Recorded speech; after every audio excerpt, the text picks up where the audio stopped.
평안하십니까? 오늘은 민수기 15장 각종 제사 규례와 안식일을 범한 자에 대한 조치, 그리고 옷단에 술을 만들어 달라고 지시하시는 내용을 함께 살펴보고자 합니다. 오늘 이 말씀은 이스라엘 백성들이 가나안 땅에 들어가기 2년여 전에 하나님을 거역하고 대적했던 사람들은 다 죽고, 그리고 신세대들만이 남아있던 때에 주신 말씀으로 생각이 됩니다. 1절에서 16절은 속죄제나 속건제가 아닌 다른 제사를 드릴 때 제물로 드려지는 짐승에 따라 추가로 드릴 예물을 소개합니다. 출애굽기 23장 14절에서 19절에는 절기마다 하나님께 나올 때는 빈손으로 나오지 말고 애굽에서 그들을 구원하신 은혜를 생각하면서 예물을 가지고 나오라고 말씀하십니다. 특히 15절에 회중 곧 너희에게나 거류하는 타국에게나 같은 율례 동일하게 지켜야 된다고 말씀하시는데, 이는 본토인이나 타국인이든 한 신앙 공동체임을 말씀하시는 것입니다. 17절에서 21절에는 이스라엘 자손이 하나님께서 인도하는 땅에 들어가거든 그 땅의 양식을 먹게 될 때 처음 익은 곡식 가루로 떡을 만들어서 하나님께 거제로 드리라고 하십니다.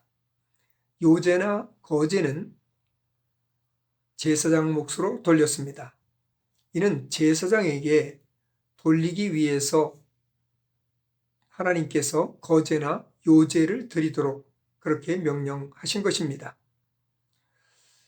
22절에서 31절의 속죄제에 관한 말씀인데, 여호와께서 명령한 날 이후부터 너희 대대에 지키지 못하여 회중이 부지 중에 범죄하였거든 이라고 말씀하시는데, 너희 대대에 지키지 못하여, 이 말씀은 사람은 항상 죄를 지을 수밖에 없다는 사실을 말씀하십니다.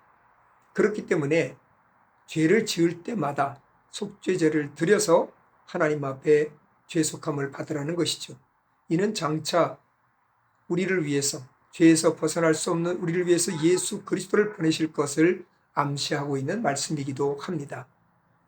부지 중에 죄를 지은 사람은 속죄제를 드림으로 용서받을 수 있지만 고의로 죄를 지은 사람은 그 백성 중에서 끊어질 것이라고 하셨는데, 백성 중에서 끊어진다는 말은 구원받지 못한다, 영원한 형벌을 받을 수밖에 없다는 것을 말씀하십니다. 32절에서 36절은 이스라엘 자손이 광야에 거류할 때에 안식일에 어떤 사람이 나무하는 것을 발견하고 모세 앞에 끌고 와 가두었습니다. 하나님께서 어떻게 말씀하시는지 기다렸는데, 하나님께서 그를 온 회중이 진영 밖으로 끌고 나가서 돌로 치라고 명령하십니다. 하나님을 고의로 거역한 자에 대한 하나님의 중한 벌이 임하게 된 것을 보게 됩니다. 하나님을 시험한 자가 어떤 대가를 받는지를 보여주고 있습니다. 37절에서 41절에는 이스라엘 사람들은 대대로 그들의 옷단 귀에 술을 만들고 청색 끈을 그 귀의 술에 더하라고 하십니다. 이렇게 하는 이유가 어디 있느냐?